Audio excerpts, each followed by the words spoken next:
तो आप लोगों का स्वागत है द फोकस आईएएस में। और जैसा कि आप लोगों को पता है कि फर्स्ट डे है हम लोगों का इकोनॉमिक्स का।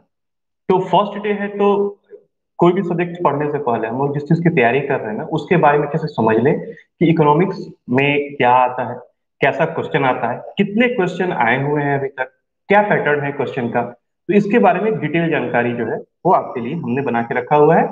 और आइए उसको पहले शेयर करें।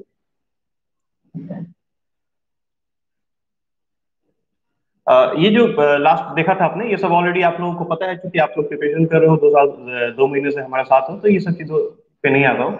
डायरेक्ट आता हूँ टॉपिक पे। ओके। तो हम लोग आज बात करेंगे इकोनॉमिक्स में, और प्री और मेंस में इकोनॉमिक्स का क्या महत्व है इसके बारे में हम लोग बातें करेंगे, ठीक है।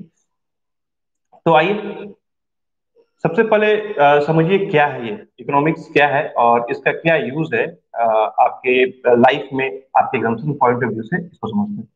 बेटा प्री में जैसे आप लोगों को पता है कि 2 पेपर है, GS paper 1, GS paper 2। Paper 2 जिसको सुसाइड भी बोलते हैं। तो जीएस पेपर 1 में जो इम्पोर्टेंट पार्ट है हिस्ट्री है, पॉलिटी है, और उसके बाद जो तीसरा जिसका सबसे अधिक वेटेज होता है वो होता है आपके इकोनॉमिक्स।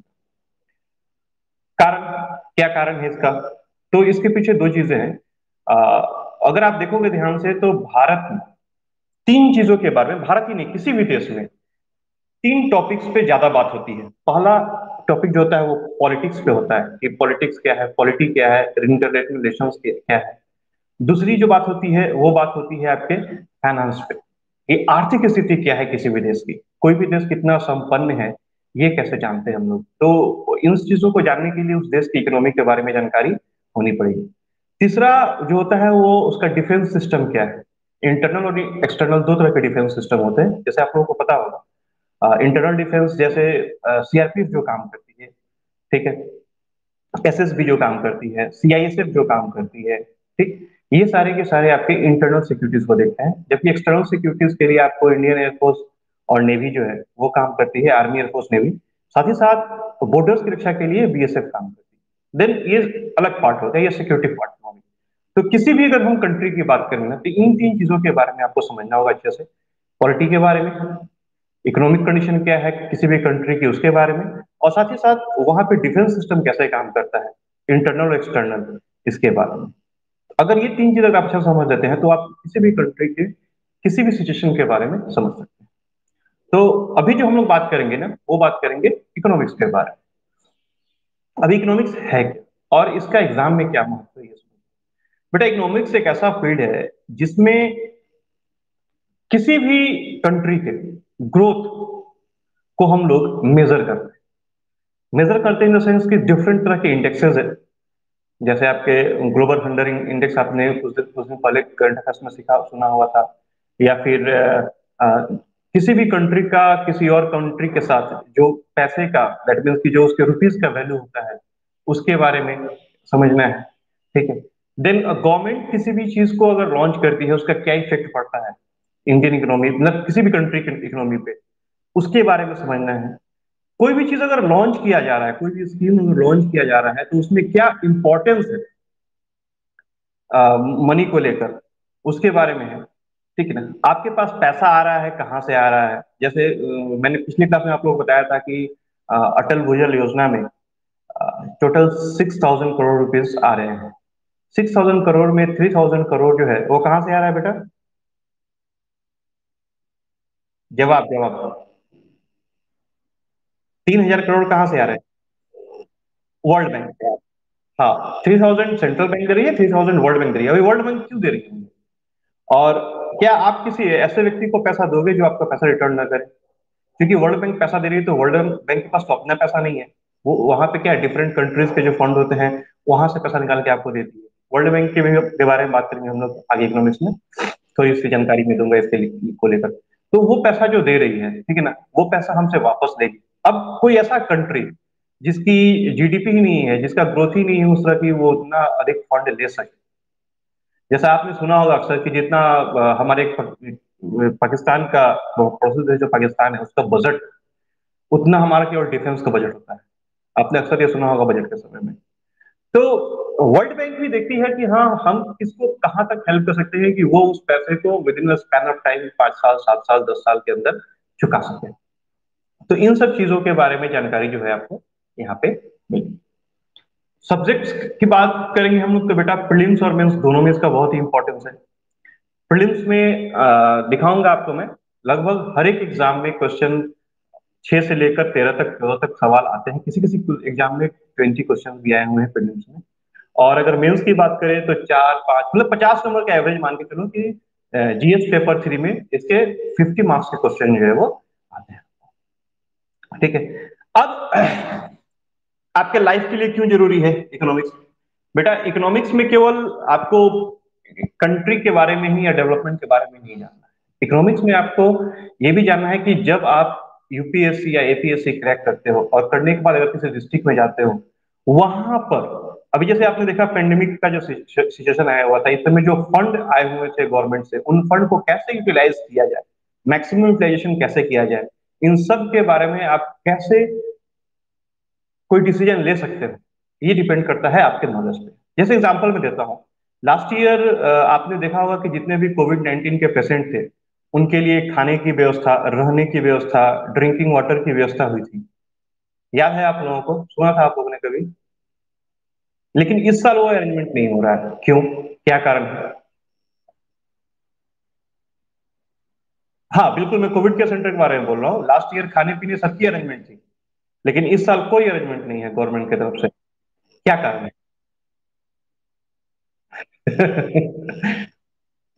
क्यों, लास्ट ईयर का फाइनेंशियल ईयर और इस साल के फाइनेंशियल में तो अंतर है, फिर भी ऐसा क्या कारण है?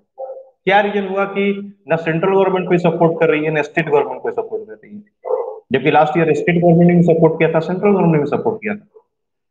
लास्ट ईयर मास्क और सैनिटाइजर बहुत अच्छे ढंग से मार्केट में गवर्नमेंट के द्वारा आए थे, लेकिन इस साल ना गवर्नमेंट मास्क दे रही है ना गवर्नमेंट सैनिटाइजर दे रही है। और आप देख रहे हैं, लेकिन वैक्सीन का कॉस्टिंग ज्यादा नहीं है ना, वैक्सीन का कॉस्टिंग बहुत कम है।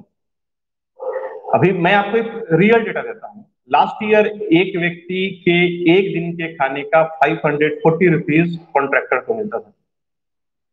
अगर कोई पेशेंट एक दिन है हमारे यहाँ कोविड केयर सेंटर में, तो उसको एक दिन के खाने का 540 रुपीज मिलता था। लेकिन आप देखो वैक्सीनेशन का कॉस्टिंग उससे कम है। तो आप डिसीजन कैसे लोगे? किसी भी स्टेट में जाओगे, किसी भी कंट्री, अगर किसी भी डिस्ट्रिक्ट के अगर डीएम बनोगे या किसी भी स्टेट में अगर जाओगे वहां प्रिंसिपल सेक्रेटरी बनोगे इन फ्यूचर में, तो उस संबंध में डिसीजन कैसे लोगे? तो अगर आपको इंडियन इकोनॉमी के बारे में, यहाँ पे इनोट्स क्या है उसके बारे में, यहाँ पे फंड्स क्या अवेलेबल है उसके बारे में अगर आपको पता रहेगा, तो ही जाके आप वो डिसीजन ले पाओ। Got it? तो लाइफ में भी इसका यूज है, आपके पर्सनल लाइफ में भी इसका यूज है, पूरा यूज है। ठीक है, तो आइए डिस्कस करते हैं सिलेबस के बारे में पहले, एंड देन फिर हम लोग टॉपिक पे आगे बढ़ेंगे। क्या बेटा? ओ, ये इस बार फंडिंग के लिए, हाँ, फंडिंग के लिए हम लोग को जो इंटरनल सोर्सेस से पता चला है, वो फंडिंग के लिए ये पता चला है कि लास्ट ईयर गवर्नमेंट ने टैक्सेशन में बहुत रिलीफ दिया, आप लोगों को पता है, जीएसटी टैक्सेशन में और फिर इनकम टैक्स टैक्सेशन में बहुत रिलीफ दिया, और रेलवे चली नहीं। ठीक है, इंडियन गवर्नमेंट को जो सबसे अधिक पैसा आता है वो कहाँ से आता है? आपने कभी ध्यान दिया इस बात पे?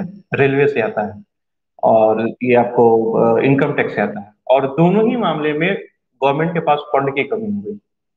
अब वही वही टैक्स की बात मैं कर रहा हूँ, टैक्स में तीनों टैक्स आ गया। ठीक है, और टैक्सेशन में गवर्नमेंट ने यहाँ तक रिलीफ दिया है, अभी इंटरनल सोर्सेस से हम लोगों को पता चला है कि गवर्नमेंट जीएसटी में जिन लोगों से डिफॉल्ट हुआ है लास्ट ईयर, उन लोगों को भी इस साल मतलब रिलैक्सेशन मिलेगा, उनको पेनल्टी नहीं लगेगी जीएसटी में। और ये पहली बार हुआ है जो मतलब तकरीबन 20 सालों में मैंने देखा है कि इस साल जून तक डेट बढ़ा दिया गया है इनकम टैक्स रिटर्न फाइल करने का, जो मार्च से आगे नहीं बढ़ती थी कभी भी, लेकिन इस साल जून तक उसको फिर बढ़ा दिया गया कि आप रिटर्न फाइल कर सकते हो, डॉक्यूमेंट सबमिट कर सकते हो। इसका सीधा एक ही कारण था कि देखिए कोई भी बजट जब प्रेजेंट होता है तो उसमें आप दो चीज देखते होंगे, एक पैसा कहाँ से आया और एक पैसा खर्च कहाँ। और पैसा कहाँ से आया, तो जो सबसे अधिक पैसा देने वाली जो संस्थाएं हैं वो आपकी इनकम टैक्स और रेलवे होती है।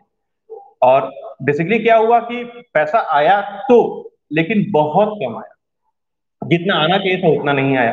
क्योंकि अगर रेलवे बजट भी अगर आपने ध्यान से देखा होगा तो उसमें देखा होगा कि जो सबसे अधिक पैसा आता है रेलवे बजट में कहाँ से आती है, किस किस फंड से आती है? देखा है आपने कभी रेलवे बजट? नहीं देखा।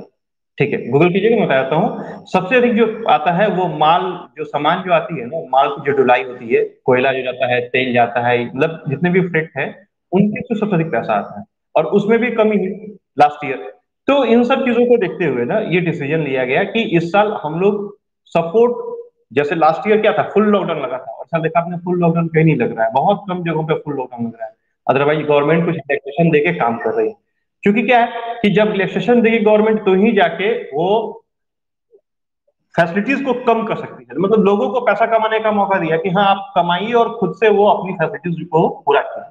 ठीक, सिंपल सी बात है कि गवर्नमेंट के पास फंडिंग की कमी होगी। इवन मैं आपको एक बात बताता हूँ, लास्ट ईयर के बहुत सारे बिल ऐसे पेंडिंग पड़े हुए हैं हर एक डिपार्टमेंट में, जहां पे कोविड में काम तो किया गया लेकिन उसका फंड अभी तक दिया।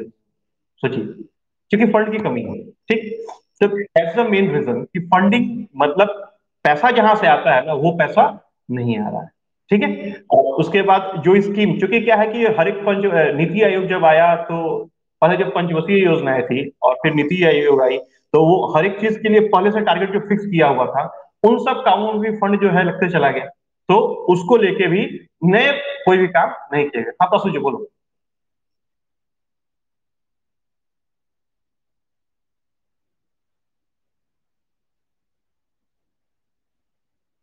हाँ हाँ।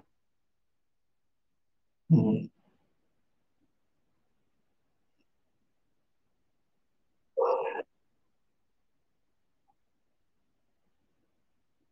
हाँ, बिल्कुल बिल्कुल। मैं देखिए, मैं आपको जो भी बता रहा हूँ प्रैक्टिकल बात बता रहा हूँ, क्योंकि लास्ट गवर्नमेंट के साथ मैंने भी काम किया है लास्ट ईयर।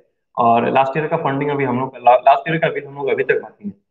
ठीक है, तो this is the main reason. इस साल गवर्नमेंट हम लोग से बोला भी नहीं, और हम लोग गवर्नमेंट को बोलने भी नहीं कि नहीं सर हम लोग काम करना चाहते हैं, क्योंकि हम देख रहे हैं कि गवर्नमेंट के पास फंड नहीं है, वो बिल पेमेंट नहीं कर पा रहे हैं, तो इसको लेकर प्रॉब्लम है।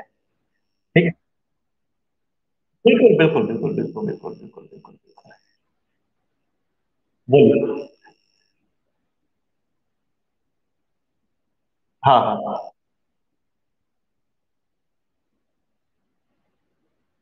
हाँ बिल्कुल।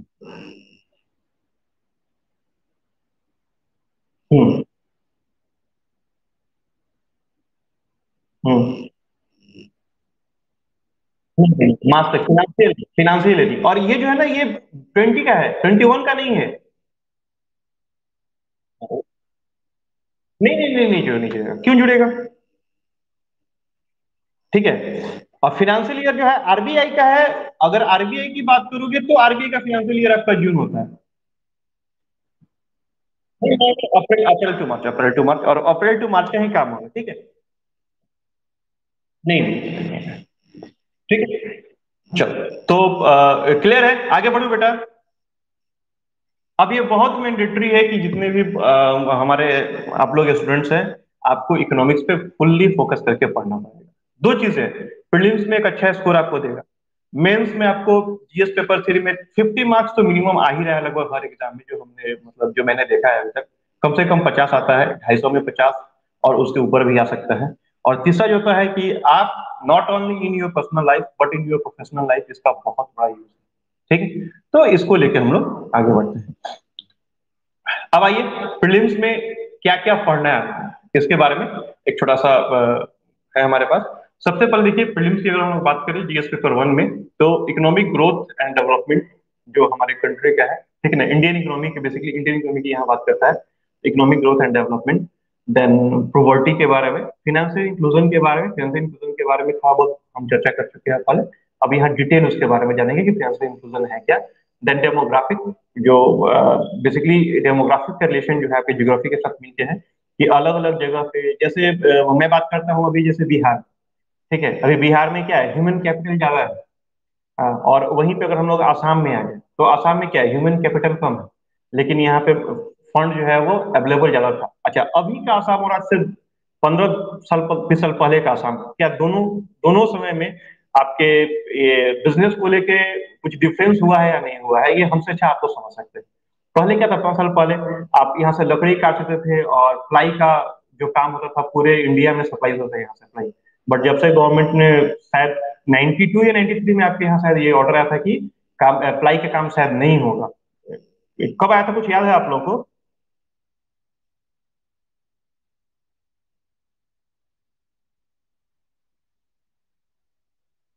नहीं, वो मैंने देखा था। तो इसके इसको लेके ना बहुत सारी प्रॉब्लम हुई। मतलब स्थिति ये है कि मतलब फंड जो है फंड जो है बहुत सारे ब्लॉक हो गए इसको लेकर। तो डेमोग्राफिक का भी क्या इम्पोर्टेंट है, वो एकदम फिजिकल पॉलिसी है। सोशल इश्यूज जो है उसके बारे में भी हम लोग को देखना है, social issues related with economics. Then उसके बाद से कंटेम्प्रेरी इकोनॉमिक्स टॉपिक्स, जैसे जितने भी हम लोग आपको इस क्या बेटा, 1981 में अप्लाई को बंद किया गया था ना।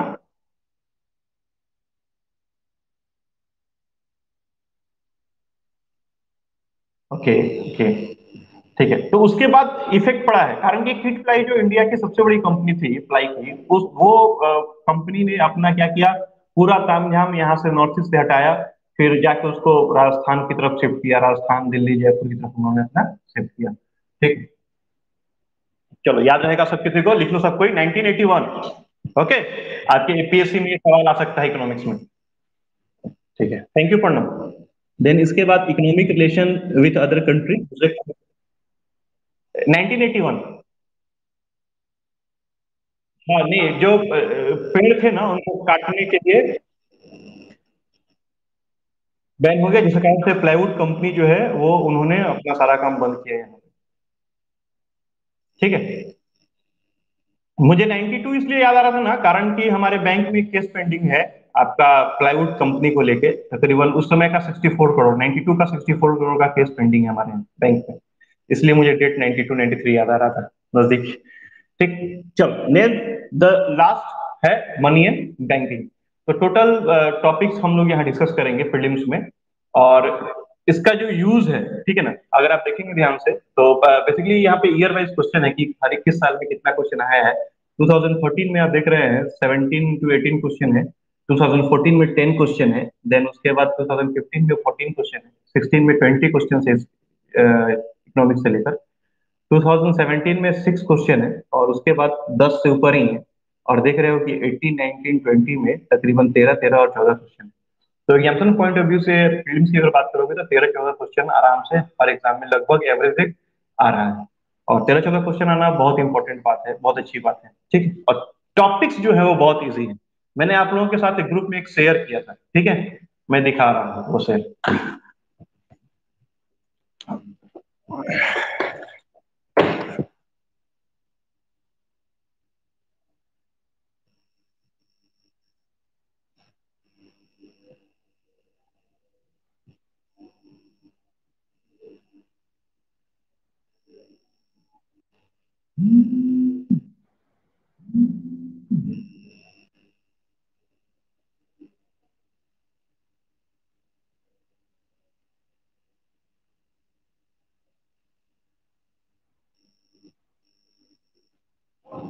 इसको आप लोगों ने देखा एक बार? ये आपके जो क्वेश्चंस 2013 से 2020 में क्वेश्चन पूछे गए हैं ना आपके डिफरेंट एग्जाम्स में, और वो किस कहाँ से पूछे गए हैं, ठीक है ना। और बेसिकली हर एक क्वेश्चन का आपका पॉइंट है। जैसे क्वेश्चन जो भी आएगा, मैं एक क्वेश्चन भी आपके साथ डिस्कस करूंगा थोड़ा सा। ठीक, जैसे यहाँ पे इकोनॉमिक ग्रोथ एंड डेवलपमेंट से बहुत सवाल है, तो इकोनॉमिक से रिलेटेड है। आरआरबी की बात करता है, रीजनल रूरल बैंक की बात करता है, तो बैंकिंग से है। अनएम्प्लॉयमेंट इन इंडिया है, इकोनॉमिक से। शायद 11 में पढ़ना था ना अनएम्प्लॉयमेंट। हाँ, 11 में था। डेमोग्राफिक डिविडेंड है, ये भी इकोनॉमिक्स है। टैक्सेशन इन इंडिया है, ठीक है ना, ये भी टैक्सेशन टैक्स है। बैलेंस ऑफ पेमेंट बेटा दो चीजों में यूज होता है। एक तो हमारे साथ वर्ल्ड इकोनॉमी जो बात होती है ना, वहां भी पेमेंट होता है, वहां भी बात होता है बैलेंस ऑफ पेमेंट। और हम लोग बैंकिंग में भी यूज करते हैं बैलेंस ऑफ पेमेंट, ठीक है ना। बैंकिंग जो प्योर बैंकिंग है वहां बैलेंस ऑफ पेमेंट यूज होता है। और किसी दूसरे देश के साथ जो हमारा इकोनॉमिकल रिलेशन होता है ना, वहां भी यूज होता है बैलेंस ऑफ पेमेंट। ठीक है, तो बैंकिंग में भी आप देख लो, मैं दिखा दूंगा आपको। और फिर जो अदर कंट्री के साथ जो रिलेशन है वहां भी मैं दिखा दूंगा। देन वर्ल्ड इकोनॉमिक आउटलुक से सवाल पूछा गया था, वर्ल्ड इकोनॉमी से है। बेसल 3 नॉर्म्स होता है, वो बैंकिंग का है। Basal 1, basal 2, basal 3। बेसिकली आगे आपको मिलेगा एक CAR करके, करार करके, ठीक है ना, कैपिटल एडिक्विटी रेशियो जिसको हम लोग बोलते हैं। तो बेसिकली क्या है कि बेसल थ्री जो नॉर्म्स है वो वही है कि कोई भी बैंक जो है अपने यहाँ किस तरह से जो भी लोन वो देता है उस पे किस तरह वो कैपिटल मैनेज करे, ठीक है ना। उसके थ्रू ये बेसल थ्री नॉर्म्स आया था, Basel one, Basel two, then Basel three आया था। बेसल थ्री 2018 में खत्म होना था लेकिन खत्म नहीं हुआ है, बेसल थ्री में ही हम लोग काम कर रहे हैं। देन ओपन मार्केट ऑपरेशंस है, इसके बारे में बात करना है। डेब्ट टू जीडीपी रेशियो है, जीडीपी अपने आपका एक दो क्लास हुआ है लेकिन फिर से उसको मैं करा दूंगा। एमएसपी हो गया, मिनिमम सपोर्ट प्राइस हो गया, फंक्शन, ये भी इकोनॉमी से बात है, फंक्शन ऑफ बैंक है। तो अगर आप देखोगे ध्यान से तो तीन से चार चीजों में सारा चीज सिमटा हुआ, और मैंने एक चीज देखा है कि बैंकिंग से क्वेश्चन जो है ना वो इकोनॉमी के इक्वल है। बट गंदी बात क्या है ना कि बैंकिंग मतलब मनी एंड बैंकिंग से जो क्वेश्चन है वो आपके पीटी में ही है, वो मेंस में आपके क्वेश्चन नहीं आता है। यानी मनी मनी एंड बैंकिंग जो हम आपको पढ़ाएंगे ना वो केवल और केवल, मतलब केवल क्या, काम तो दोनों में करेगा, पीटी में दोनों में करेगा, लेकिन जो ट्रेंड में देख रहा हूँ, जो चीज हम लोगों ने रिसर्च किया है, जिस चीज के बारे में हमने समझा है कि बेटा बैंकिंग, मनी एंड बैंकिंग जो चैप्टर है ना, इससे मेंस में बहुत, मतलब हमारे ख्याल से पिछले 7-8 सालों में एक या दो ही क्वेश्चन आया हुआ है। बाकी मैक्सिमम क्वेश्चन आपके इंडियन इकोनॉमी, और जैसे ये सब देखिए, ये सब बैंकिंग का सवाल है, देख रहे हो, ये सारा बैंकिंग का सवाल है। ये भारत पे ट्रेजरी बिल, मॉनेटरी। अच्छा ठीक है, आपके ग्रुप में भी डाला हुआ है ये, मैं एक बार फिर डाल दूंगा, आप देखोगे। आपने देखा इस इसको देखा है आपके ग्रुप में कभी? ठीक है, आकांक्षा फिर से आज एक बार देख लेना बेटा। ठीक है, वो शायद छोटा दिख रहा होगा। अभी अभी दिख रहा है क्या बेटा? हाँ, तब जैसे ये भारत इंटरफेरेंस ऑफ मनी हो गया, कॉज ऑफ प्रॉपर्टी इकोनॉमिक्स है, सीआरआर हो गया, देख रहे हो ना, आरबीआई, ये सारे जो क्वेश्चन एग्जाम्स में आए हुए हैं वो सारे क्वेश्चन, ठीक है। और वो किससे डिपेंड रिलेटेड है वो चीज मैंने करके आप लोगों को ऑलरेडी भेज दिया है, एक बार फिर से भेज दूं, ठीक है ना? तो आप वहां से देख सकते हो। तो हाँ, अब आते हैं बेटा मेंस पे। तो अगर प्रीलिम्स की बात करोगे तो मुझे लगता है कि प्रीलिम्स बहुत ही आसान है, मतलब सिलेबस जो मैंने देखा है, और सिलेबस देखने के बाद मतलब मैंने छोटा सा टेस्ट भी अपना दिया, तो मुझे लगा कि प्रीलिम्स आप इजी वे में निकाल सकते हो, क्योंकि प्रीलिम्स में कोई चीज नया, कोई अच्छा चीज है नहीं। हाँ, अब आते हैं लोग मेंस पे। मेंस में जैसे आपको पता है कि जीएस पेपर से कोई भी पेपर है वो 20 क्वेश्चन आ रहा है, 250 नंबर का है, तो बट इकोनॉमिक्स में क्या क्या है यहाँ पे, मेन चीज ये समझो आपको। अगर आप देखोगे तो 6 टॉपिक पे जीएस पेपर थ्री को डिफाइन किया गया है। 6 टॉपिक पे पहला टॉपिक है economics development, then agriculture second topic हो जा रहा है, देन थर्ड टॉपिक आपका हो जा रहा है in science and technology, then environment and ecology, security and disaster management. तो 6 टॉपिक में आपके पूरे जीएस पेपर थ्री को बांटा गया, और इस 6 टॉपिक में इकोनॉमिक एंड डेवलपमेंट जो है वो 50 मार्क्स प्लस ही एग्जाम में आया है, उससे कम नहीं है। कभी भी आया है तो 50 आया है, ठीक है। ईच एंड एवरी केस में 50 प्लस ही आपके में आया है। बट अगर आप अगर ग्राफ देखो कि इकोनॉमिक के क्वेश्चन अगर पेपर थ्री का, तो नंबर ऑफ क्वेश्चन जो है वो धीरे धीरे घट रहे हैं। जैसे 8 क्वेश्चन था 2013 में, उसके बाद 2014 में 7 क्वेश्चन था, 2015 में आपका 6 क्वेश्चन था, ठीक है, 2016 में 6 क्वेश्चन, 2017 में 6 क्वेश्चन, 18 में आपके 5 क्वेश्चन थे, और 19-20 में 4-4 क्वेश्चन है। तो ग्राफ घट रहा है, लेकिन ये है कि अगले साल जो है, दैट मीन्स की 2021 जिसमें आप लोग एग्जाम दोगे, ये हमको आइडिया है कि मोर देन 5 ही रहेगा, 5 से कम नहीं रहेगा। 2021 में नहीं भरे हो बेटा? अच्छा कोई बात नहीं, ठीक है। तो जिन्होंने भरा है उनके लिए तकरीबन मोर देन 5 क्वेश्चन आपके साथ रहेंगे, ठीक। नहीं, हाँ हो जाएगा। अब अगर हम लोग डिटेल्स की बात करें तो क्या क्या टॉपिक कवर करना है हम लोगों को जीएस पेपर थ्री के लिए, इकोनॉमिक्स के लिए। प्लानिंग है, प्लानिंग आपका फर्स्ट टॉपिक है, जिसमें definition and needs of planning है। ये सारे में आपके ना मैं टॉपिक की बात करता हूँ। Then type of resources, resources क्या है आपका, ठीक है ना। पब्लिक बोरोइंग, जैसे कोई भी फंड आता है कहाँ से आता है, कैपिटल मार्केट हो गया, बैंकिंग सेक्टर हो गया, गवर्नमेंट रिसोर्सेज हो गया, गवर्नमेंट में जो फंड आती है वो कहाँ से आती है, तो उसके बारे में हम लोग देखेंगे। देन डेवलपमेंट एंड ग्रोथ, अभी फंड आ गया तो उसको कहाँ कहाँ हम लोग यूज करते हैं, उसका क्या बेनिफिट, और कैसे यूज करेंगे, यूज करने में चैलेंजेस क्या है हमारे, ठीक है ना, के बारे में हमको जानना है। देन एम्प्लॉयमेंट के बारे में जानना है। एम्प्लॉयमेंट के बारे में ऑलरेडी आप लोग पढ़ चुके हो, फिर भी मैं क्लास लूंगा आप लोग का एम्प्लॉयमेंट को लेकर, कि एम्प्लॉयमेंट कैसा होता, क्या होता है, कितने तरह के होते हैं, ठीक है ना। मैंने एक बार बताया था आप लोग को एम्प्लॉयमेंट के बारे में, अनएम्प्लॉयमेंट के बारे में, कि अगर आप जिस काम के लिए सक्षम हो, और अगर आपको वो काम नहीं मिल रहा है, then you are also treated as unemployed. पढ़ा है आपने कभी ऐसा?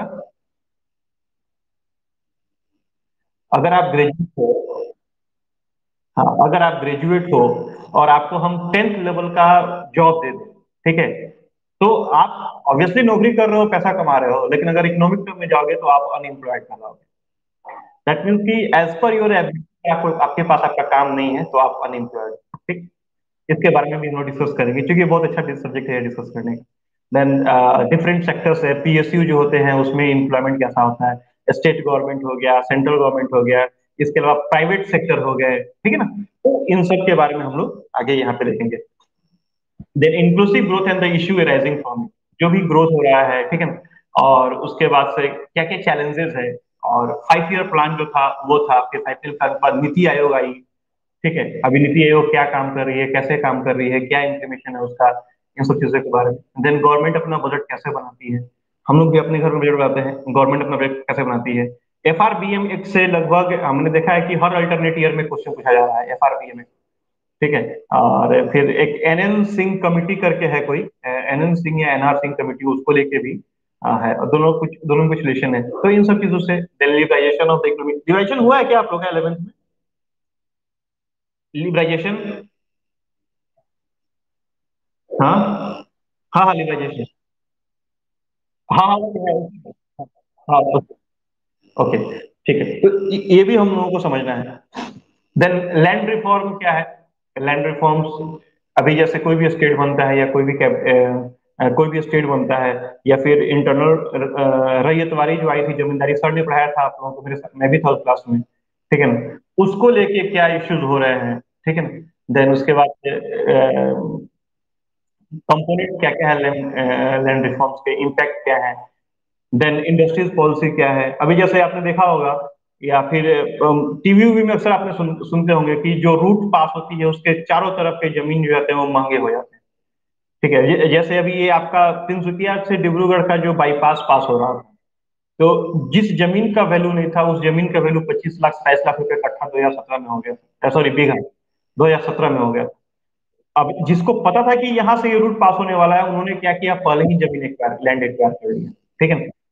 तो अच्छा, उसके बाद क्या होता है कि जितने भी इंडस्ट्रियल इलाके होते हैं वहां पे अगर आप लैंड लेने जाओगे तो उसका एक अलग वैल्यू होता है। अभी आकांक्षा, आपके घर के पास ये कॉलेज बनने वाला है ना, मेडिकल कॉलेज, वहां पे जमीन का वैल्यू देखिएगा, आपका रेट दूसरे जगह पे अपेक्षा वहां पे ज्यादा बढ़ गया, ठीक है। तो वो सारी पॉलिसीज में आती है। देन इंडस्ट्रियल पॉलिसीज है, इफेक्ट उसका क्या है, ग्रोथ क्या है। एसीजी हम लोग के समय में बहुत हाईलाइट हुआ था। एसीजी क्या होता है? एसीजी कोई बोलेगा फुल फॉर्म एसीजी का? नहीं नहीं, SEZ, SEZ, SEG उस गलत अलग हो गया। यस, ठीक है। ये हम लोग जैसे मैं बात कर रहा हूँ 2010, 2009 10 में इसका बहुत ज्यादा मतलब मार्केट में बात आ रहा था कि क्या है क्या नहीं है, ठीक है।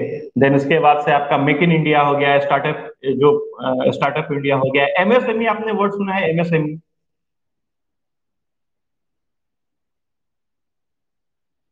यस यस, वो एमएसपी आप बोल रहा था बेटा। हाँ एमएसएमई, नहीं हाँ वही वही वही एमएसपी आपका वो, नहीं एमएसएमई की बात कर रहे हैं। तो अभी एमएसएमई का क्या इम्पैक्ट है आपके इंडस्ट्रियल पॉलिसी पे। देन ये सीजीटीएमएससी का क्या इम्पैक्ट है, ठीक है ना। तो इन सब चीजों के बारे में हम लोगों को industrial policy effect of the growth में पढ़ना है। देन इंफ्रास्ट्रक्चर के बारे में, infrastructure, energy, ports, roads, airport, transport, इसके डेवलपमेंट में क्या काम चल रहा है। अपने ये हैदराबाद मेट्रो प्रोजेक्ट के बारे में सुना है आपने कभी? हैदराबाद मेट्रो प्रोजेक्ट एक बहुत बड़ा स्कैम था। हैदराबाद मेट्रो प्रोजेक्ट एक बहुत बड़ा स्कैम था, इसके पीछे बताऊंगा, इसके बारे में कहानी बताऊंगा। बेसिकली क्या होता है कि जब कभी भी कहीं से, वही मैं बता रहा था कि मेट्रो, जैसे मेट्रो जो पास हो रहा था ना, तो जिस रूट में मेट्रो पास होना था ना, उस रूट के आजू बाजू की जो जमीन थे ना, वहां के कुछ नेता जो है वो खरीद रहे थे, ठीक है। अब जिसका इम्पैक्ट ये हुआ कि जमीन का रेट एकाएक वहां पर देखो, तो इसका भी इकोनॉमी पे क्या इफेक्ट पड़ेगा, ये सब बातों को हम लोग डिस्कशन यहाँ पे करेंगे। देन इन्वेस्टमेंट मॉडल, आप पैसा इन्वेस्ट क्यों करते हो? अगर हम इंडिविजुअल की बात करते हैं, इंडिविजुअल कहाँ कहाँ इन्वेस्ट करता है? और कंट्री जो है वो कहाँ का इन्वेस्ट करता है, दोनों में इंपॉर्टेंट अलग अलग बात है। अभी हम लोग अगर आपकी बात करें, अगर मान लो कि कल परसों जी को 10 लाख रुपया मिल गया, अभी परसों जी 10 लाख रुपया कहाँ इन्वेस्ट करेगा, बताए परसों जी। बेटा शादी।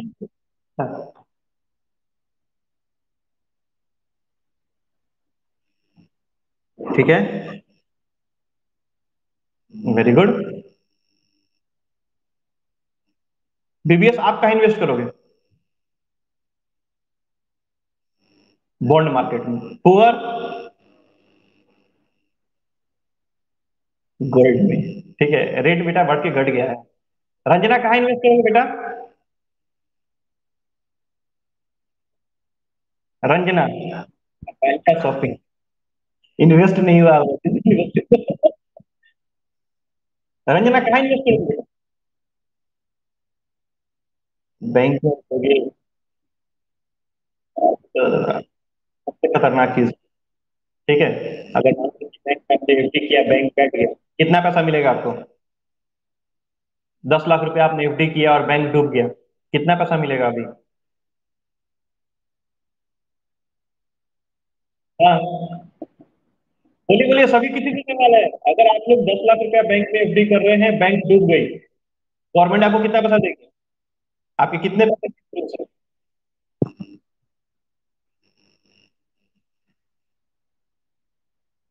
तो ये पशु आप आपके पर एग्जाम में आ सकता है, क्योंकि आप इस साल दे रहे हो तो आपके एग्जाम में आ सकता है, जो लोग इस साल एग्जाम दे रहे हैं तो एग्जाम में आ सकता है। आप अगर 10 लाख रुपया बैंक में एफडी कर रहे हो, ठीक है, किसी कारण से बैंक डूब जाती है, तो गवर्नमेंट कितना पैसा लायबल है देने के लिए आपका? नहीं। पहले कितना था? पीएमसी का नाम सुना आपने? पीएमसी, पीएमसी बैंक महाराष्ट्र की, जिसमें बहुत, हाँ, जिसमें बहुत सारे लोगों ने आप सुसाइड भी किया, उसमें कितना पैसा उन लोगों को मिला? 1 लाख। 1 लाख, 1 लाख, 1 लाख, 1 लाख का होता है इंश्योरेंस बेसिकली। ठीक है। तो उसको देखते हुए गवर्नमेंट ने बढ़ाया है, 5 लाख की बात चल रही है। ठीक है, कि अब अगर मान लो कि किसी बंदे का पैसा है और बैंक पे डूब जाती है, तो उसको 5 लाख रुपए तक बेसिकली इंश्योरेंस होता है, वो वहां तक पैसा उनको मिल सकता है। तो अभी देखो, इन्वेस्टमेंट मॉडल सबका अलग अलग है। अभी जैसे परसों जी से बात किया तो परसों जी बोला कि सर हम लैंड परचेस करेंगे, बीवीएस बोला बॉन्ड खरीदेगा अपना, रंजना बोल रही है कि बैंक में डालेगी। ठीक है, मेरा अपना कुछ अलग होगा, मैं उसको 4-5 भागों में बांटूंगा, 4-5 जगह इन्वेस्ट करूंगा। ठीक है ना? तो डिपेंड करता है सबका अपना इन्वेस्टमेंट मॉडल। उसी तरह इकोनॉमी का भी अपना इन्वेस्टमेंट मॉडल होता है कि वो कहाँ इन्वेस्ट करे, क्योंकि देखो अल्टीमेट कहीं ना कहीं से तो इनकम जनरेट करना पड़ेगा। ठीक है, और इनकम जनरेट करके वैसे जगह इन्वेस्ट, वैसे जगह पैसा को देना पड़ेगा जहां से इनकम नहीं है गवर्नमेंट को। जैसे पुलिस। क्या बेटा? तुम तो पढ़ने पे करेगा और क्या करेगा। गुड। चलो, सुशील कुमार से मिलाऊंगा तुमको।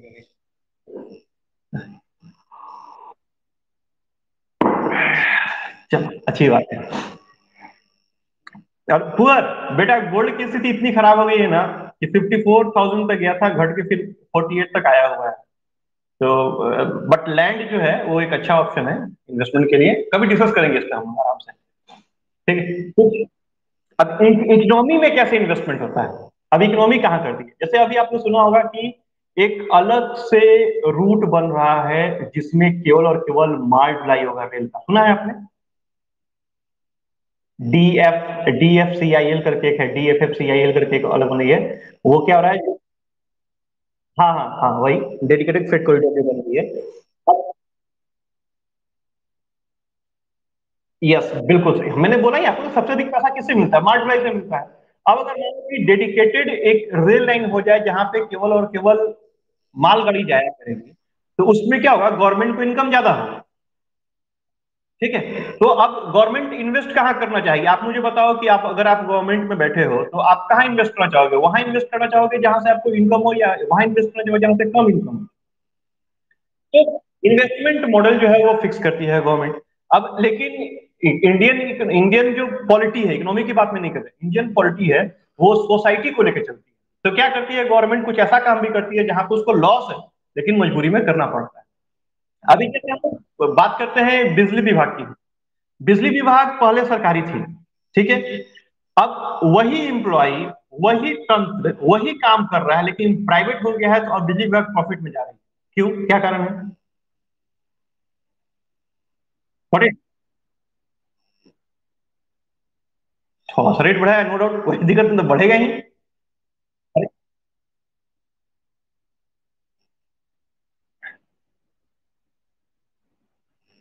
सब्सिडी थी 4 रुपये। अब 8 में खरीद के 9 रुपये में दे रही है।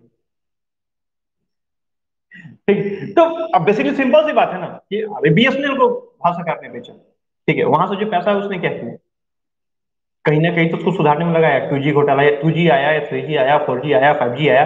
क्या बिना गवर्नमेंट के आप ये काम कर सकते हैं? कोई भी कंपनी, गवर्नमेंट सपोर्ट चाहिए। तो गवर्नमेंट वहां भी इन्वेस्टमेंट करती है। अभी जैसे 3,000 करोड़ दे रहा है सेंट्रल गवर्नमेंट, अभी दे रहा है अटल जल योजना में। ये 3,000 करोड़ कहाँ से आया? ये भी तो एक तरह से इन्वेस्टमेंट ही है। अब ऑब्वियसली, चूंकि इसमें स्टेट काम नहीं कर रही है, सारा सारा का सारा 6,000 करोड़ गवर्नमेंट दे रही है, तो वो जो इंफ्रास्ट्रक्चर में हमारे आएगा वो कहाँ से आएगा? तो वो कहीं ना कहीं से इकोनॉमी से ही पैसा निकाल के इकोनॉमी से दिया जाएगा। रक्षा में जो पैसा यूज होता है, डिफेंस में जो पैसा होता है, वो कहाँ से आता है? पुलिस में जो पैसा यूज होता है, कहाँ से आता है? ठीक, बहुत सारे रीजन से डिस्कस करेंगे हम लोग, इसका आराम से डिस्कस करेंगे और लंबा डिस्कस करेंगे। देन अगर किस किस चीज का ऑप्शन होता है? नहीं नहीं, वो अलग कहानी, वो अलग कहानी, वो अलग कहानी, उसको यहाँ नहीं, वो अलग कहानी। ठीक है, आता है, ठीक है। अब हाँ,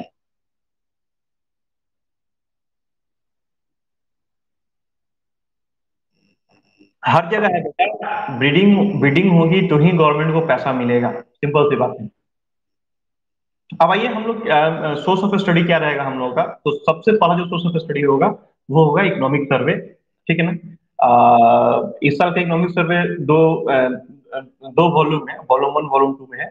देन इंडियन इकोनॉमी, एक डॉक्टर रमेश रमेश सिंह करके हैं, उनके उनके बुक को हम लोग फॉलो करेंगे। और फिर एनसीईआरटी को फॉलो करेंगे, ठीक है ना। एनसीईआरटी 9, 10, 11, 12 बेसिकली 4 6 क्लास, मतलब 9 से शुरू होता है एनसीईआरटी में इकोनॉमिक्स।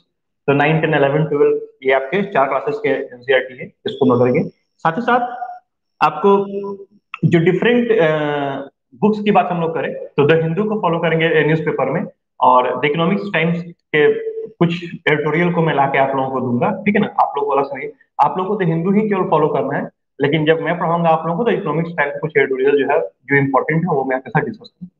मैगजीन की बात करें तो बेटा कुरुक्षेत्र योजना आपको पढ़ना ही है हर एग्जाम के लिए, चाहे जीएस पेपर 1 हो, पेपर 2 हो, पेपर 3 हो, ये आपको लेना होगा और ये पढ़ना होगा। Then Indian year book, Indian polity के लिए भी जरूरी है, आपकी इकोनॉमी के लिए भी जरूरी है। तो इंडियन ईयर बुक पढ़ना है आपको।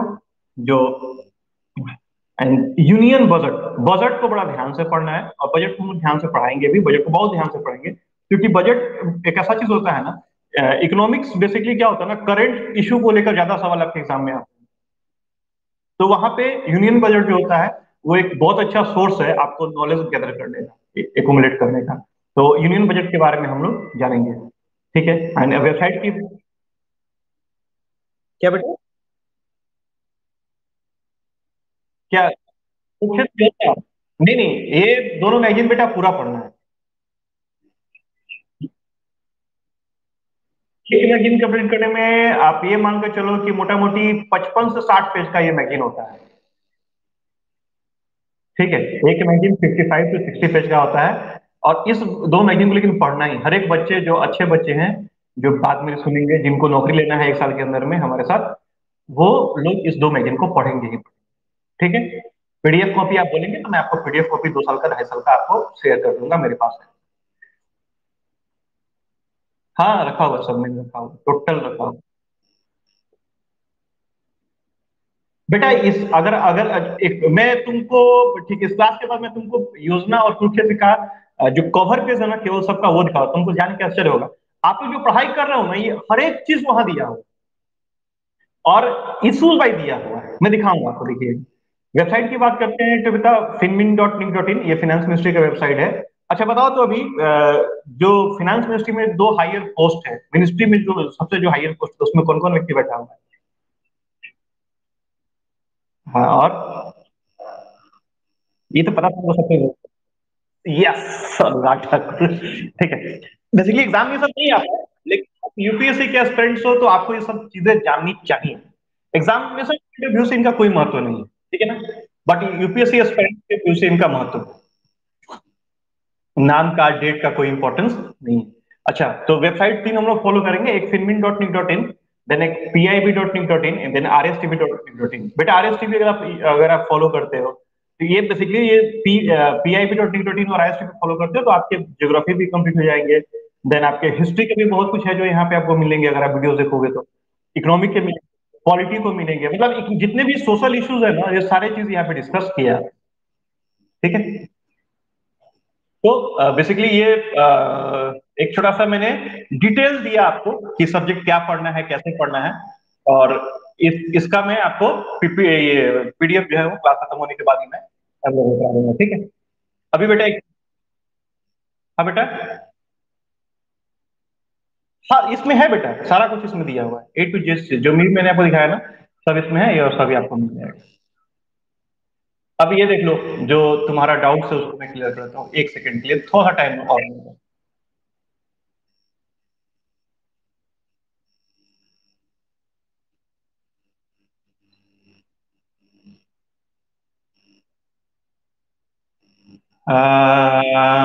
निकले थे, गाड़ी पंक्चर हो गया था, वही बनाने निकले। अरे रिकॉर्डिंग चल रहा है, मत बोलो, यूट्यूब पे डालना होता है कैसे।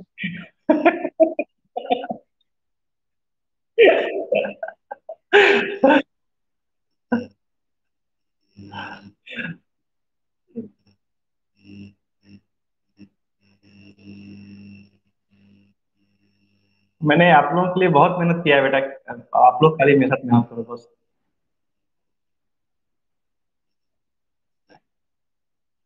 आपसे पीछे में नहीं। थैंक यू की कोई जरूरत नहीं है बेटा, आप लोग पढ़ो मेरे साथ।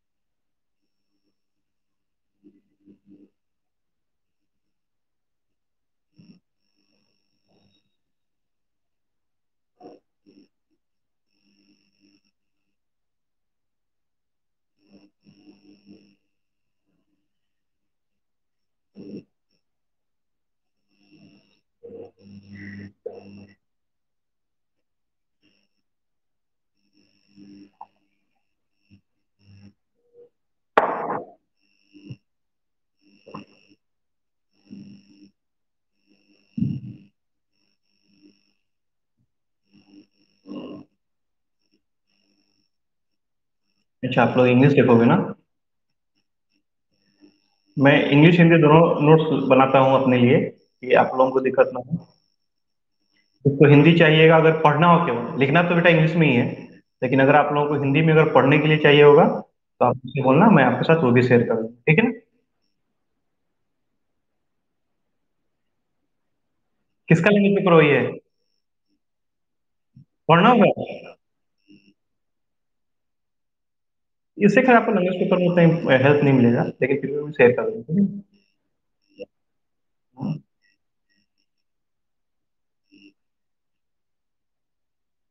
हाँ, qualifying. Language paper A, paper B जो है ना, वो दोनों क्वालिफाइंग है।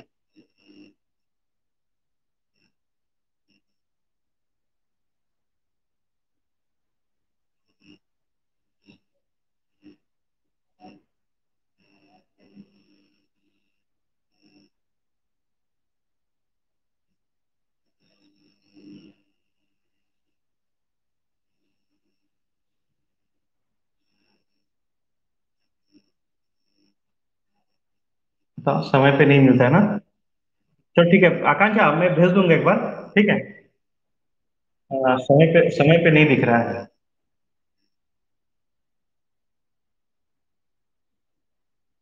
हाँ हाँ, वहां पे मिल जाएगा, मैंने डाउनलोड करके रखा हुआ है सारा आप लोगों के लिए। ठीक है, आप लोगों को उसके लिए अलग से माथा नहीं मारना है। हार्ड कॉपी बेटा मिलेगा, लेकिन प्रीवियस कुछ नहीं मिलेगा। नहीं नहीं नहीं, 20-22 रुपए का होता है। हाँ, 20-22 रुपए का है, बहुत सस्ता होता है।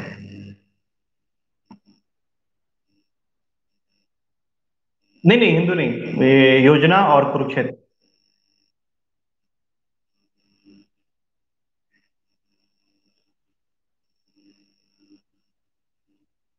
ये देखो, दिखाता हूँ तुमको, जैसे ये दिखा रहे हैं, यहाँ पे होना चाहिए।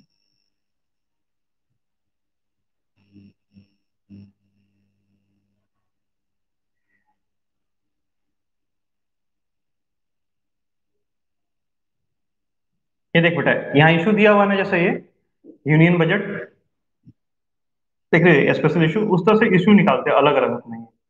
फिर ये देखो, ये तुम्हारा एक इशू दिया हुआ है योजना का, इंडियन लिटरेचर, देख रहे हो यहाँ पे, ये देखो इंडियन लिटरेचर। तो इस तरह से ये लोग ना क्या करते हैं, अपना हर चीज का इशू निकालता है। और वो जो स्पेशल इशू होता है ना, वो आपके एग्जामिनेशन पॉइंट ऑफ व्यू से बहुत इंपॉर्टेंट होता है। जैसे जल जल योजना के लिए मैंने आप लोगों को दिखाया था ना, ये भूजल योजना, उसके लिए भी हमने स्पेशल इश्यूज का डाउनलोड किया हुआ था, उसमें देखा कि हाँ, और बहुत बातें ऐसे मिलेगा जो बेटा किसी भी बुक्स में या कहीं भी नहीं मिल रहा है। तो बिल्कुल बिल्कुल बिल्कुल, ये दोनों गवर्नमेंट की तरफ से पब्लिश किया जाता है, दोनों मैगजीन। और आपको जान कैसे होगा कि 430 रुपीज लगता है पूरे साल का, और 480 रुपीज का लाने का भाड़ा लग रहा है, मतलब मंगाने का। ठीक है, तो ये दोनों मैगजीन बेसिकली हम लोग को फॉलो करना है हर एक एग्जाम के लिए, ये दोनों मैगजीन बहुत ही इंपॉर्टेंट। ठीक है, अब आ जाओ हम लोग पढ़ेंगे थोड़ा सा। अच्छा, एक दो चीज और दिखाना था आप लोगों को, मैं दिखा लेता हूँ फिर आगे बढ़ता हूँ। हाँ बेटा,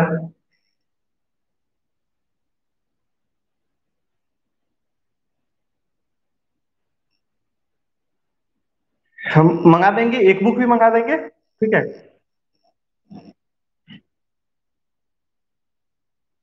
हाँ। अब ये देखो बेटा, थोड़ा सा डिस्कशन, ये मैं थोड़ा सा मैंने कुछ क्वेश्चंस डाउनलोड करके रखे थे, एक बार मैं क्वेश्चन डिस्कस करना चाहता हूँ तुम लोगों के साथ, इस बार फिर हम लोग पढ़ेंगे ना, तो हम लोग को समझ में ज्यादा अच्छा से आ जाएगा।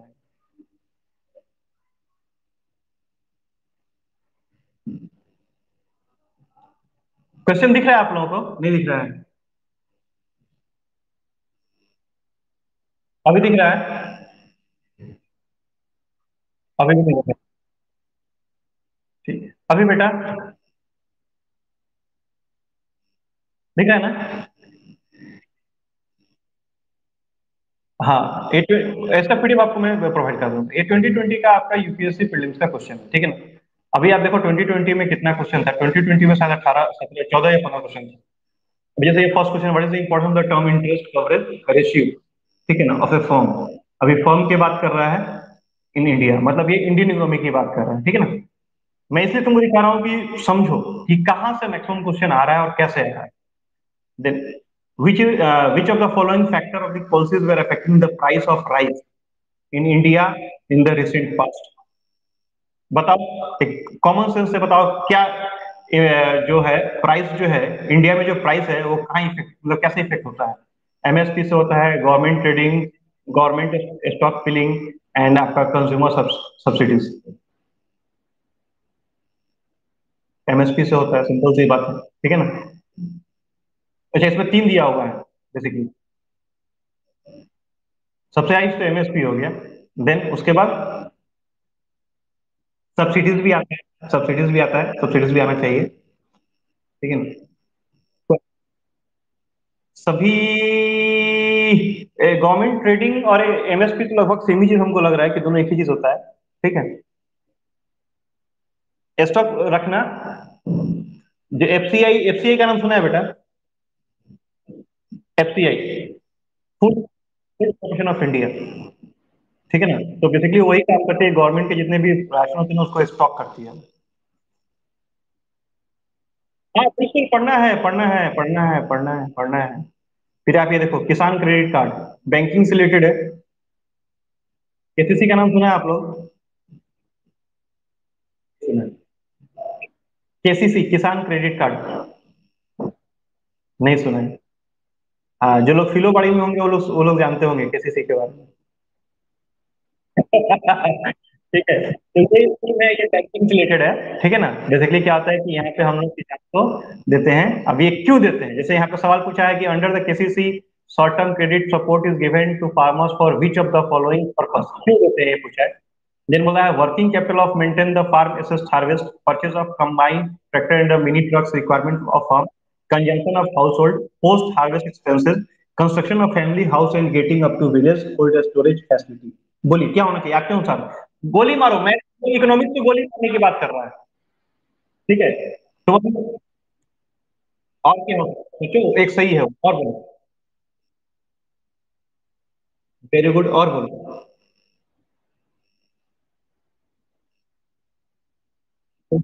बिल्कुल सही, ये भी होगा, और बोलो।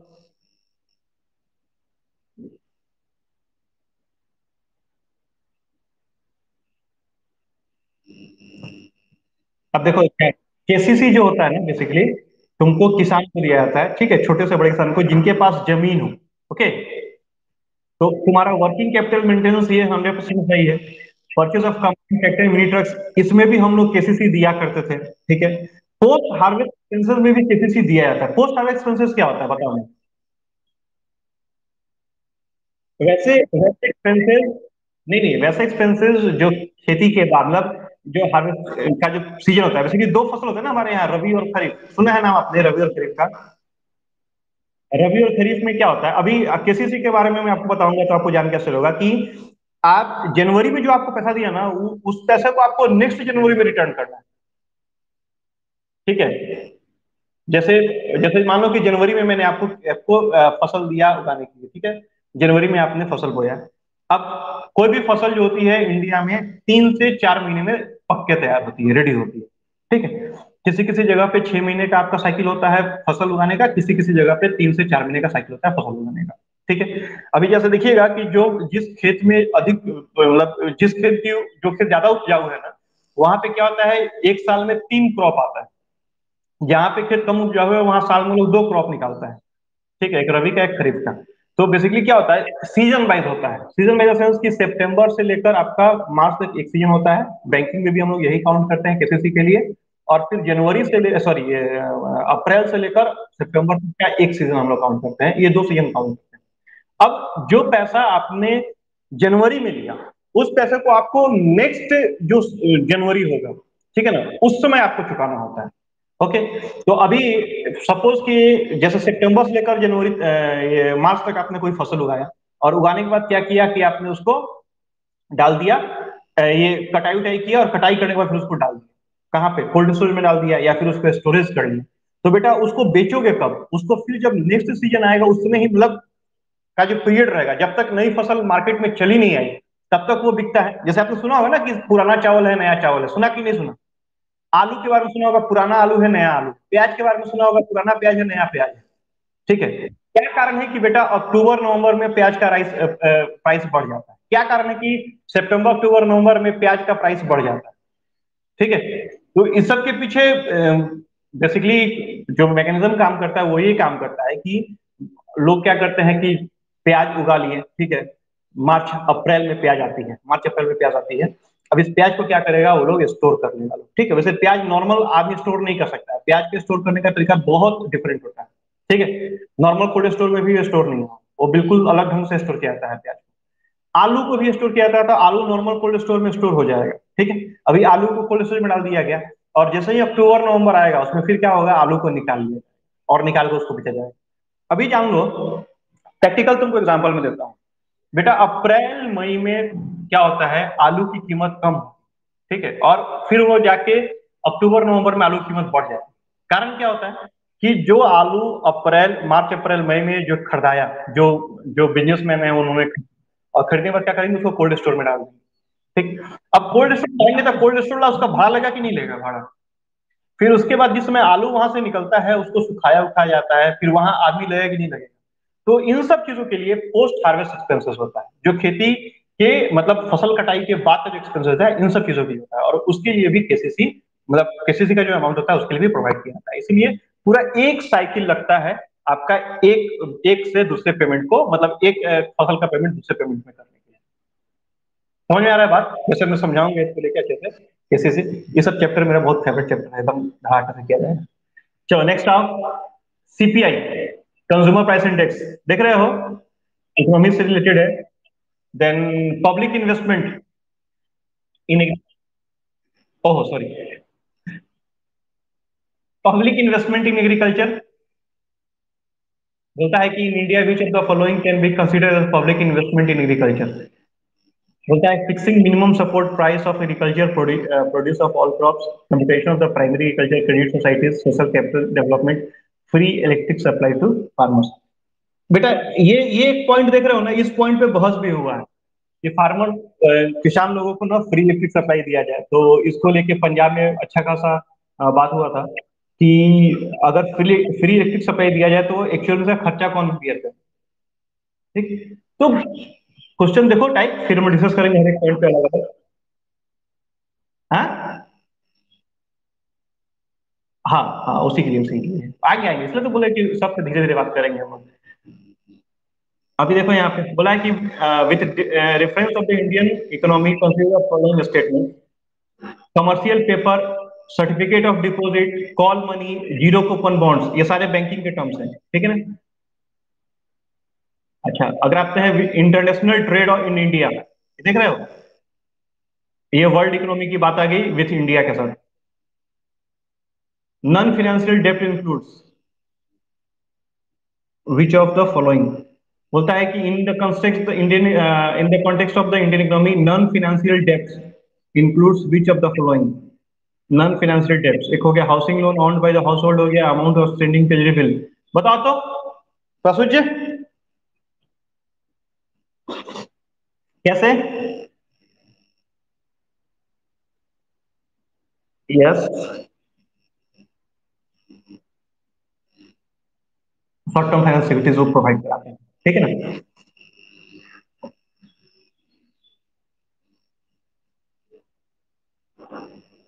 TRIMS, trade related investment major, ठीक है, डिस्कस किया इसके बारे में, इसके बारे में तो उन जगह मुझे भी नहीं है। आरबीआई के बारे में आई देखिए, फिर आरबीआई आ गया, मॉनेटरी पॉलिसी के लिए क्या क्या करता है, कैसे उसको बढ़ाता है, कैसे घटाता है, ठीक है ना। एसएलआर बढ़ाना, एमएसएफ, एमएसएफ देख रहे हो, bank rate, repo rate. Bank rate को लेकर थोड़ा सा लफड़ा है, मैं आपको बताऊंगा। बैंक रेट में दो तीन चीज आते हैं जो जिसमें जहाँ पे लोगों को कंफ्यूजन है, स्टूडेंट को बहुत कंफ्यूज होता है, ये बैंक रेट होता क्या है। क्योंकि आप किसी बुक में पढ़ोगे कोई और चीज है, किसी बुक में पढ़ोगे कोई और चीज है, लेकिन रियलिटी बैंक रेट क्या है उसका कहानी अलग है। रिलेटिव बैंक रेट बेसिकली देखो, दो तरह से बैंक रेट को ना बेटा दो तरह से डिफाइन करता है अलग अलग। सपोज एक होता है बेटा कि बैंकों के साथ क्या होती है, आरबीआई के साथ दूसरे जो बैंक होते हैं ना अपना बिल डिस्काउंट कराते हैं। तो जो बिल डिस्काउंट कराते हैं एक तो उसको बैंक रेट बोला जाता है, और एक बैंक रेट बोला जाता है कि जिस रेट पे, ठीक है ना, उसी को बैंक रेट को बाद में फिर बेस रेट बोला गया, इसी को फिर बाद में बीपीएलआर बोला गया, इसी को फिर बाद में एमएसएफ बोला गया, ठीक है। तो वो भी एक बैंक रेट हो गया, मतलब जिससे जिससे कम पे बैंक किसी को लोन नहीं दे सकती। तो इसको लेके एक अलग अलग कहानी है, और हम लोग बैंकिंग जब आएंगे आप लोग साथ तो उसमें डिस्कस उसको कर लेंगे कि बैंक रेट क्या है, रेपो रेट क्या है, रिवर्स रेपो रेट क्या है, एसएलआर, एमएसएफ, सीआरआर, ठीक है ना। तो ये बैंकिंग से रिलेटेड सवाल था आपका। तो अगर आप मैं क्वेश्चन भी शेयर कर दूंगा एक बार, पीटी का सारा क्वेश्चन और मेन का सारा क्वेश्चन आपके साथ शेयर कर दूंगा, अगर आप ध्यान से देखोगे ना तो बहुत ही इजी है। अच्छा, एक बार मेन से क्वेश्चन में देख ही लेते हैं हम।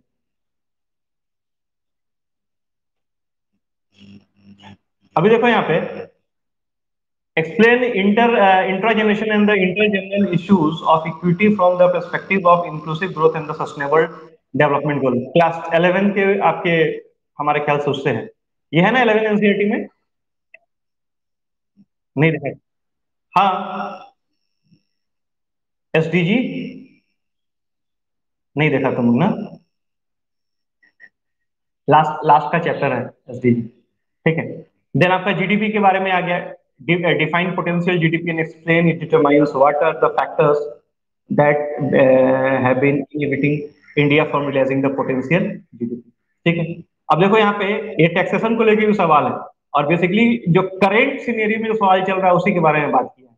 Explain the relation behind the goods and service taxes, compensation to states act 2017, ठीक है, नाउ हैज कोविड-19 impact the GST compensation funds and create new federal tension. Okay, 250 शब्द में लिखना है। तो क्वेश्चन देखोगे अगर ध्यान से, तो करंट जो भी करंट सिनेरियो में चल रहा है उससे ज्यादा सवाल जो है वो ज्यादा आया है। यहाँ देखो, ये टैक्सेशन से सवाल है, ये जीडीपी से सवाल है, यहाँ सस्टेन क्या है, हाँ वही एसडीजी से सवाल है ये। हाँ, एसडीजी से सवाल है, ठीक है। देन आपका ये आ गया पब्लिक एक्सपेंडिचर मैनेजमेंट है, लिबराइजेशन पीरियड के बारे में बात कर रहा है इसमें। अगर हम 18 की बात करें तो फिर वही देख रहे हो, एसडीजी लगभग हर एग्जाम में आ रहा है, हर साल के मेंस में एसडीजी है। टैक्सेशन है, हाँ टैक्सेशन भी है आपका, देख रहे हो, टैक्सेशन भी है। देन सीपी सीपीईसी, ये तो खैर आया था अभी, फ्री है। नीति आयोग, हाँ नीति आयोग के बारे में देखो, नीति आयोग क्यों लॉन्च किया गया, कब लॉन्च किया, कोई बोलेगा किसके जगह पे लॉन्च किया गया नीति आयोग? 5 ईयर जो प्लानिंग कमीशन था उसके अगेंस्ट नीति आयोग लॉन्च किया गया। अब 17 में आया क्या, सेकंड फर्स्ट टर्म में ही आया था, लेकिन जो मोदी साहब का फर्स्ट टर्म था ना, उसी टर्म में आया था नीति आयोग, क्योंकि मोदी साहब ने, मैंने बोला नहीं, मैंने आप लोगों को पहले ही बोला कि मोदी साहब ने नया काम कुछ भी नहीं किया, जो पुराने काम थे उसका नाम चेंज कर करके नया काम किया, ठीक है। अच्छा, आगे हम लोग देखते हैं फिर आपका वही है, among several factors of the India potential growth saving, the most effective one, do you agree, what are the factors available for the growth, यही एसडीजी के बारे में यहाँ बात कर रहा है। देखो सवाल घुमा फिरा के अगर तुम देखोगे ध्यान से तो लगभग वही है, ये पीपीपी मॉडल, ये एक इंपॉर्टेंट एग्जाम है। पीपीपी मॉडल का नाम सुना है आप लोगों ने? क्या है पीपीपी मॉडल, बोलिए? प्राइवेट पार्टनरशिप, ठीक है ना। अभी एक दो एग्जांपल दो मुझे, पीपीपी मॉडल का एग्जांपल दो एक।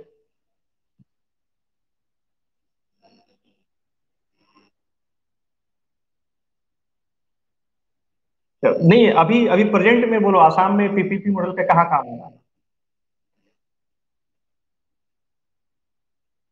हाँ, प्रेजेंट में आसाम में पीपीपी मॉडल पे कहीं काम हो रहा है, बोलो कहाँ हो रहा है? सवाल में आंसर छिपा हुआ है।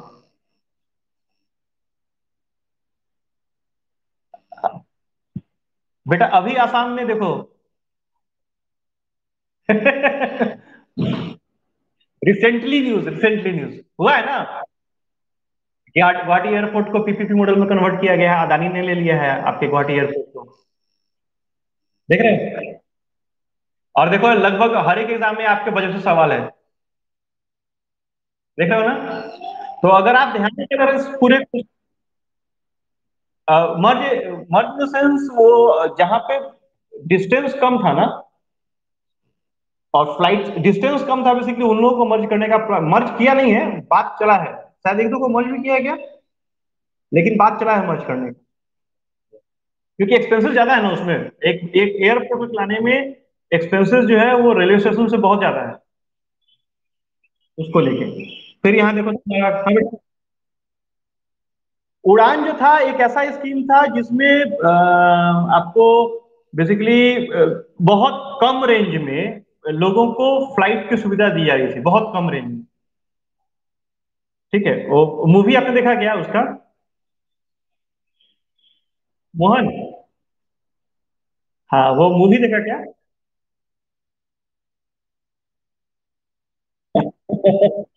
वो बहुत कम रेंज में, बहुत कम, बेसिकली क्या होता है ना कि जो अंडर प्रिविलेज लोग थे ना उसको लेके वो शुरू किया गया, वैसे अभी भी ये है।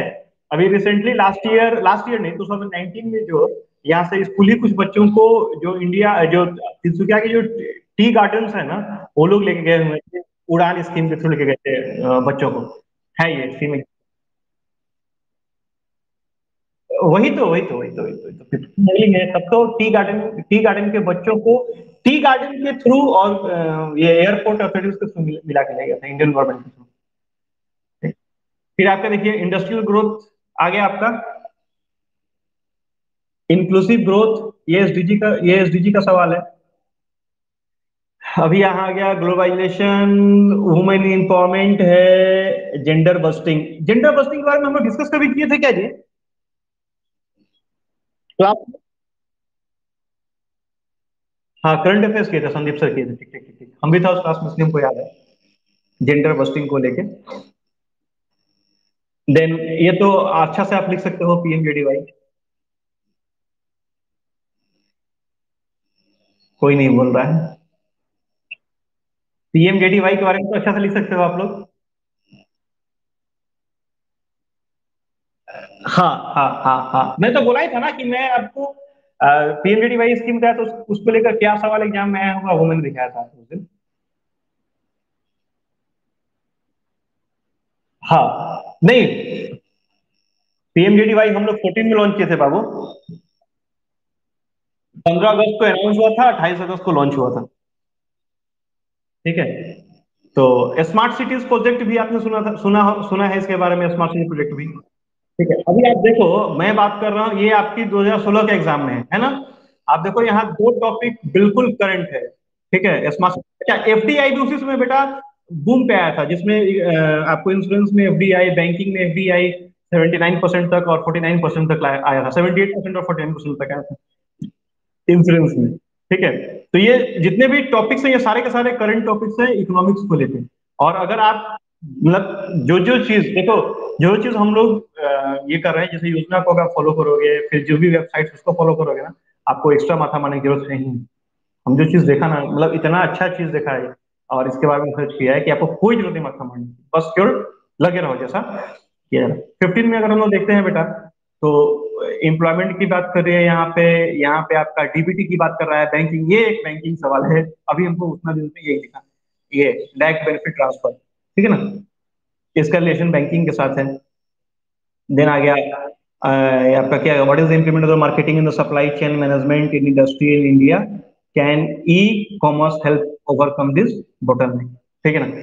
अच्छा, सप्लाई एंड चेन मैनेजमेंट जो है और ई कॉमर्स इसमें क्या काम कर रहा है, ठीक है, इसके बारे में डिस्कस करना है। ये भी करंट, उस समय का करंट ही था, कारण कि अमेजन फ्लिपकार्ट जो है ग्रोथ उसी समय किया।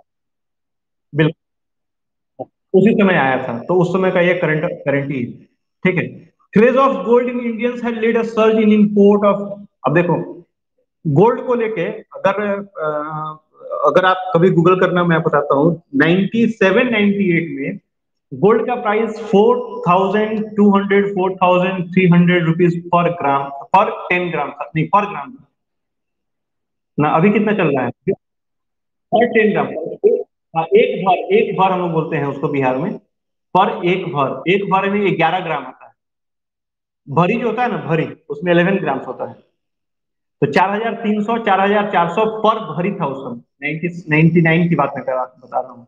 और अभी के डेट में 49 या 50 पर 10 ग्राम का है। ठीक है, 10 ग्राम का,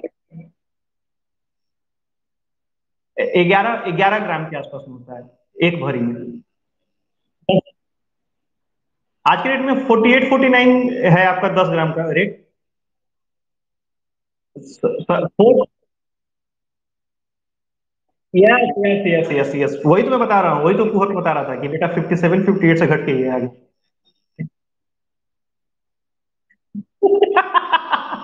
अच्छा, चलो ठीक है। बेटा वो एक्चुअली क्या हुआ था, 2015 16 में ना, आपको सोवरिन गोल्ड बॉन्ड करके एक आया हुआ था, ठीक है। और उसके बाद क्या हुआ, सोवरिन जब गोल्ड बॉन्ड आया ना, तो धीरे धीरे इंडियन मार्केट इकोनॉमी क्या हुआ, गोल्ड का डिमांड बढ़ने लगा। अभी बेटा जब डिमांड बढ़ेगा, और गोल्ड क्या है, ये तो खदान से निकलता है, ऐसा थोड़े है कि गोल्ड हमारे पास अनलिमिटेड है, गोल्ड का हमारे पास लिमिटेशन है। तो अब सिंपल सी बात है कि जिस चीज का लिमिटेशन होगा, और अगर वो चीज अगर मार्केट में ज्यादा डिमांड में आएगा, तो उसका प्राइस जो है वो क्या होगा, ऑटोमेटिक हाई होगा कि नहीं होगा। अभी कल हो कि आपके समीर सर अगर फेमस हो जाएंगे, तो समीर सर आज जहां आपसे 60,000 ले रहे हैं, कल आपसे कितना लेंगे, 2 लाख रुपए लेंगे। क्योंकि समीर सर का टाइम तो लिमिटेड है, 24 आवर ही है। तो that is the main thing. ठीक है, तो वही चीज इसके लिए गवर्नमेंट ने क्या किया कि कुछ रूल्स रेगुलेशन इंप्लीमेंट किए इस पे, और सोवरिन गोल्ड बॉन्ड को बहुत फोर्सली बोला कि आप भैया ये काम कर सकते हैं। ठीक है ना, जिसका इम्पैक्ट भी पड़ा है। क्या इम्पैक्ट पड़ा मैं आपको बताता हूँ। सोवरिन गोल्ड बॉन्ड के बाद 2015 16 में आया ना बेटा, तो बहुत सारे लोगों ने क्या किया, वहां इन्वेस्ट किया। उसका बेनिफिट क्या मिला लोगों को, गवर्नमेंट को क्या बेनिफिट मिला, ये दोनों समझ लो। थोड़ा सा टॉपिक समझाया था बेटा। जब सोवरिन गोल्ड बॉन्ड आया ना, तो गवर्नमेंट ने उस समय रेट फिक्स किया था 2650 रुपए पर 10 ग्राम, 2650 पर 10 ग्राम फिक्स किया था गवर्नमेंट ने रेट। और उस समय जो मार्केट में जो गोल्ड चल रहा था ना, वो गोल्ड लगभग 2700 2800 के आसपास में चल रहा था, ठीक है। अब देखो, मार्केट से कम रेट में लोगों को गोल्ड मिल गया। इन्वेस्ट जो लोग इन्वेस्टर थे, नंबर वन। नंबर टू, क्या बोला गवर्नमेंट ने, बोला कि अगर गोल्ड का रेट किसी कारण से नहीं बढ़ता है, तो आपको हम 2.5% रेट ऑफ इंटरेस्ट देंगे पर ईयर, ठीक है। थर्ड क्या दिया कि आप इसका टैक्स बेनिफिट भी ले सकते हो, ठीक है। तो जो लोग इन्वेस्टर थे, उन्होंने सोचा कि भैया देखो, ट्रिपल बेनिफिट हो गया। एक तो टैक्स बेनिफिट मिल गया हमको, दूसरा हमारा गोल्ड सोना आ गया, क्योंकि गोल्ड सोवरिन गोल्ड बॉन्ड में क्या था बेटा, कि जो मार्केट रेट रहेगा उस रेट से आपको पैसा वापस मिलेगा, और जो भी पैसा मिलेगा उस पर टैक्स नहीं लगेगा, क्योंकि ऑलरेडी आप ये टैक्स रिबेट के थ्रू ही चल रहा था। ओके। तो इन सब चीजों से ये जो स्कीम था वो बहुत फेमस हुआ, और अभी भी नया आया हुआ है। अभी भी शायद 4727 रुपए का पर ग्राम सोना मिल रहा है, ठीक है। चलो, देन आपका आया बेटा make in India. Make in India project जो है, ये उस समय बहुत फेमस हुआ था, मेक इन इंडिया, ठीक है। अभी अभी क्या चल रहा है फेमस, आत्मनिर्भर भारत। नहीं, आत्मनिर्भर भारत, मेक इन इंडिया के आत्मनिर्भर भारत, ठीक है। Then SEZ, special economic zone, ठीक है ना। क्या था ये SEZ, क्या था?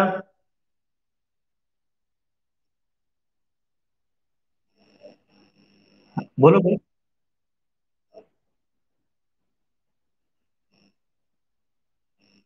government-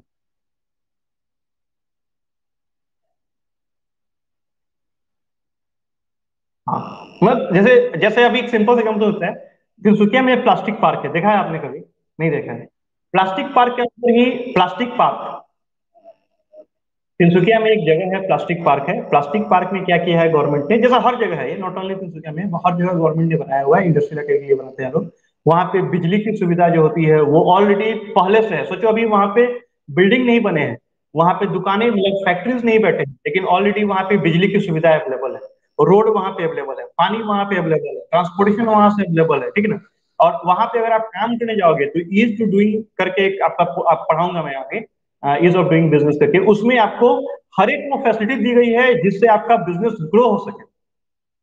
तो वैसे बिल्कुल बिल्कुल बिल्कुल, हाँ हाँ, बस वही बीबीएस, वही सेम चीज, ठीक है। लेकिन इंडस्ट्रियल में और स्पेशल इकोनॉमिक जोन में अंतर क्या है बेटा, कि स्पेशल इकोनॉमिक जोन का जो दायरा है ना, वो बहुत बड़ा है, ठीक है। स्पेशल इकोनॉमिक जोन का जो दायरा है वो बहुत बड़ा है, जबकि इंडस्ट्रियल इलाके का दायरा जो है वो छोटा है। दोनों में बस अंतर यही है। हाँ हाँ हाँ हाँ। तो प्लास्टिक पार्क क्या है, बेसिकली क्या हुआ है मैं समझता हूँ। आसाम में क्या हुआ है, ये आसाम ही नहीं, हर एक स्टेट में क्या हुआ है ना, कि उस जगह पे बिजनेस को ग्रो कराने के लिए, जैसे तिनसुकिया की बात मैं कर रहा हूँ, तो तिनसुकिया में क्या है, इंडस्ट्री नहीं है, ठीक है। अब इंडस्ट्री को अगर यहाँ बढ़ाना होगा तो गवर्नमेंट को क्या करना होगा, कि गवर्नमेंट को जो भी इंडस्ट्रीज है उन लोगों को फैसिलिटी देनी होगी। अभी मैं आपको सिंपल सा एग्जांपल देता हूँ, और ये लाइव एग्जांपल है। आपका जो तिनसुकिया प्लास्टिक पार्क है, वहां पे अगर आप जमीन लेते हो बेटा, तो 5 rupees per metre, per square metre, 5 rupees per square metre आपका रेंट होता है। सोचो, अगर आप 3000 स्क्वायर फीट की जमीन लेते हो, सपोज कुछ सा प्लांट आपको बैठाना है, जैसे मान लो आपको पानी फैक्ट्री में बैठाना है, तो पानी फैक्ट्री के लिए आपका हार्डली 3000 स्क्वायर फीट जमीन में आपका पानी फैक्ट्री बैठ जाएगा, जहाँ पानी का बोटिंग होता है। अब पानी की बोटिंग के लिए आपका एक बड़ा इंडस्ट्री बैठ रहा है, और उसका रेंट आपका साल का, मोटा मोटी हम लोग जुड़े हुए थे, 1,07,000 या 8,000 आ रहे हैं, ठीक है। अभी सोचो, एक 1,07,000 8,000 में अगर सेडेड, पूरा सेड किया हुआ आपको एरिया मिल रहा है, रोड मिल रहा है, नॉर्मल राइट लाइट मिल रहा है, और गवर्नमेंट जो है आपको मतलब वहां बिजनेस ग्रो कराने के लिए ना, गवर्नमेंट भी आपको सब्सिडी भी दे रही है, प्लस फाइनेंस भी करा रही है, ठीक है। प्लस बिजली भी कम रेट पे मिलेगा, वहां पे सब्सिडी रेट पे मिलेगा, इंडस्ट्रियल रेट नहीं लगेगा, कम रेट पे मिलेगा। तो बेसिकली क्या होता है कि ऐसे इलाकों को, दैट मीन्स कि ऐसे जगह को, क्योंकि इससे गवर्नमेंट को क्या फायदा है, देखो इससे गवर्नमेंट को दो फायदा, सबसे पहला फायदा कि गवर्नमेंट को टैक्स आएगा, नंबर दूसरा फायदा, इंप्लॉयमेंट बढ़ेगा। देखो सबको तो सरकारी नौकरी दे नहीं सकता है गवर्नमेंट। तो वो क्या करता है कि वो ऐसे ऐसे लोगों को आगे करता है आने के लिए, जहां से वो एम्प्लॉयमेंट जनरेट कर सके। Got it. तो वो एक यहाँ पे बेनिफिट हमको मिलेगा। तो इस तरह से बनाया हुआ है कि मैन्युफैक्चरर है जो भी एक्सपोर्ट्स है। जैसे आपने सुना होगा पीपी किट इंडिया में नहीं बनता था, लेकिन जैसे ही कोविड 19 आया, इंडिया में पीपी किट बनना शुरू। ठीक है। नॉन ओवन बैग का नाम सुना है आप लोगों ने? Non oven bag, non oven bag नहीं सुना? नॉन ओवन बैग, एक सेकेंड टाइम, एक सेकेंड।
ये देखो, ये है नॉन ओवन बैग। ठीक है। नहीं, डबल बैग नहीं है। जब प्लास्टिक बैन हुआ था, जब प्लास्टिक बैन हुआ था, तो ये बैग को यूज कर रहे थे हम लोग। ठीक है। बेसिकली ये बैग भी प्लास्टिक का ही बना हुआ है, लेकिन क्या होता है, ये डायरेक्ट प्लास्टिक नहीं है। ये ऐसा प्लास्टिक है जिसको आप लोग फिर से रीयूज कर सकते थे। ओके। रियूजेबल। ठीक है। अभी नहीं नहीं नहीं, नहीं है। प्लास्टिक वाले बैग का ही है। अब उसी जिस कपड़ा से ये बना है ना, उसी कपड़ा से ये आपका मास्क बना है। सेम कपड़ा से बना है, सेम कंपनी में बना है, और सेम जगह से हमारे पास तिनसुकिया आया है। ठीक है ना?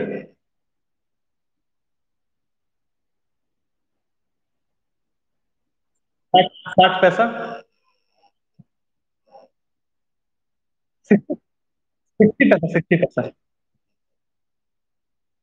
ठीक है। तो लेकिन लास्ट ईयर बेटा हमने खरीदा था 6 रुपए में, दिल्ली से होलसेल। और इसको सेल किया है, वो सेल किया छोड़ो सब बात, लेकिन 6 रुपए में खरीदा है। ठीक है। और ये नॉन ओवन का मेरा अपना फैक्ट्री है, मेरा अपने फैक्ट्री का सामान। तो बेसिकली क्या है कि अभी जैसे प्लास्टिक पार्क में हम बात किया, ठीक है, बात किए यहाँ पे जमीन के लिए, तो उन्होंने प्रोजेक्ट मांगा हमसे। और उन्होंने बोला कि इवन लोन की फैसिलिटी भी वही करा के देंगे हम, हमको अपना माथा नहीं मारना है। लोन हो गया, लाइसेंस हो गया। क्योंकि अगर एक फैक्ट्री बैठेगी तो कम से कम 20-22 लोगों को रोजगार लगेगा। तो सरकार ये बोलेगा कि भैया मैंने रोजगार लगवाया। तो इसीलिए क्या हुआ, स्पेशल इकोनॉमिक जोन को वो लोग बढ़ावा दे रहा है हर जगह। ठीक है। क्लियर है? बिल्कुल कर सकते हैं, एकदम बिल्कुल कर सकते हैं बेटा।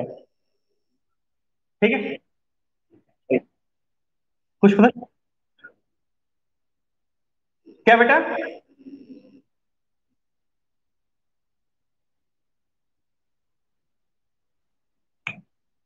देखो, अलग अलग अलग चीज है। मतलब आप स्पेस के बारे में पूछ रहे हो या फिर टॉपिक के बारे में पूछ रहे हो मुझसे?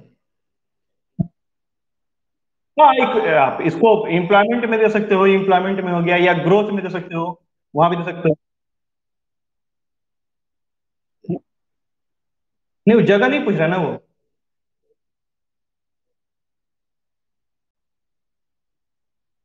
वो गवर्नमेंट बोलती है।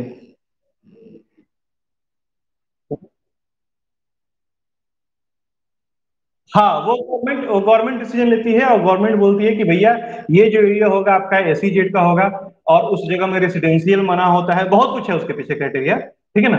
वो जगह जो है वो गवर्नमेंट डिसाइड करती है। चलो, जल्दी, सूरज अभी बाहर बैठा ही हुआ है क्लास के लिए। ओके। देन देन क्वेश्चन मैं एक बार आपके साथ शेयर कर दूंगा। अभी देखो यहाँ पे एक आ गया है, CSR।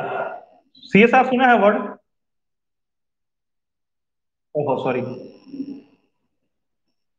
CSR, कॉर्पोरेट सोशल, हाँ, क्या होता है ये बताइए। अच्छा रुको रुको, ये पुअर पुअर, बोलो बेटा CSR क्या होता है।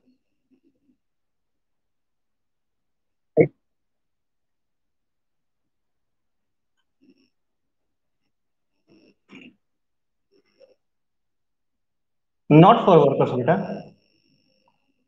CSR वर्कर्स नहीं होता है, अपने वर्कर के लिए CSR नहीं होता है।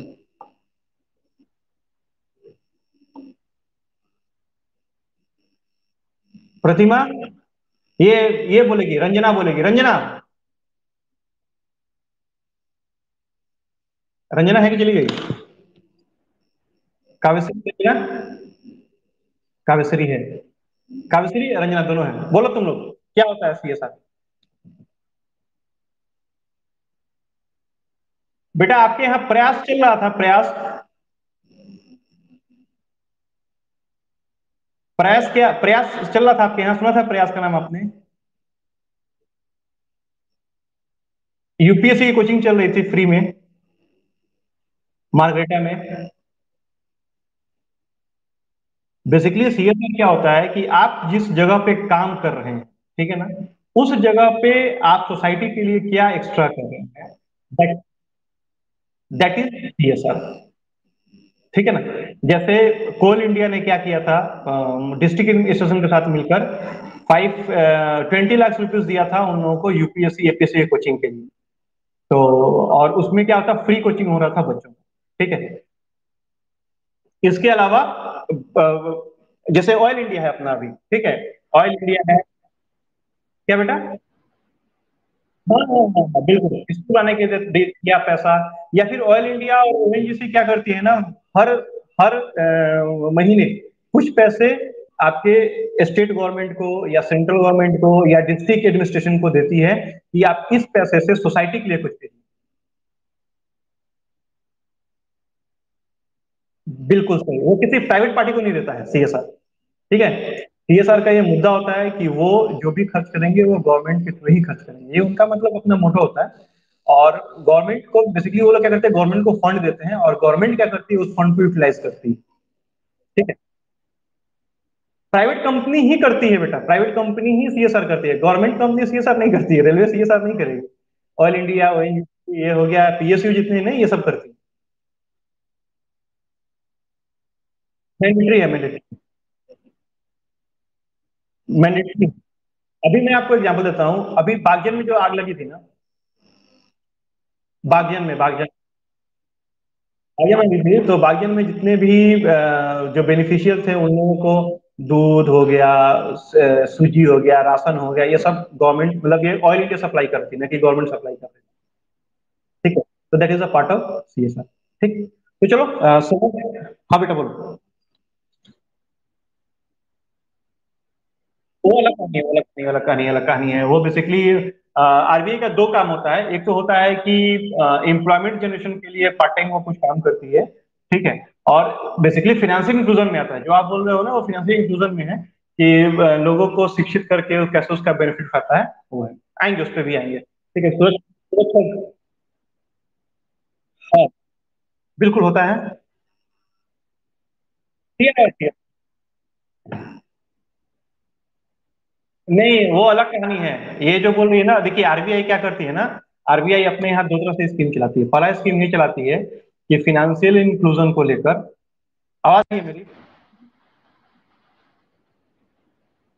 फिनेंशियल इंक्लूजन को लेकर RBI जब काम करती है ना, तो उसमें कुछ ऐसे काम होते हैं जो रिलेट, जिनका रिलेशन बैंक के साथ नहीं है, जिनका रिलेशन डायरेक्ट कस्टमर के साथ है, ठीक है। जहाँ पे जैसे अगर आप RBI के साइट पे जाओगे ना, वहाँ पे आपको डिफरेंट बुक्स जो है वो मिलेंगे, या फिर वो अलग अलग तरह के क्विज कंपटीशन क्या होती है बच्चों के बीच में कराती है, ठीक है, मतलब फाइनेंशियल अवेयरनेस को बढ़ाने के लिए, गॉट इट। लेकिन RBI डायरेक्ट किसी काम में इन्वॉल्व नहीं है, ओके। सूर्य सर क्लास के लिए फोन कर रहे हैं हमको, ओके। देन हमको टैक्स टैक्स एक्सपेंडिचर के बारे में यहाँ पे है डिस्कशन। तो बेसिकली क्या है, दिस इज सिलेबस, ये आपका सिलेबस है जिसको आपको अच्छा से समझना होगा।